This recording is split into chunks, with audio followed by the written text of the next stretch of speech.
حدیث ہے، اور حدیث بھی مسلم شریف کی ہے، غالباً اس کے راوی حضرت ابو ہریرہ ہیں، اور آپ فرماتے ہیں کہ نبی پاک صلی اللہ علیہ وسلم نے فرمایا کہ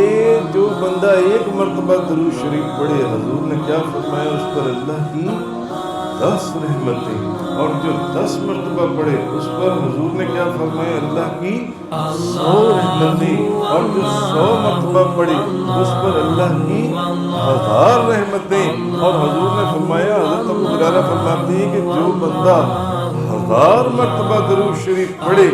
نبی کریم صلی اللہ علیہ وسلم کی زبان مبارک سے نکلا کہ اس کے اوپر اللہ تعالی جہنم کی آگ حرام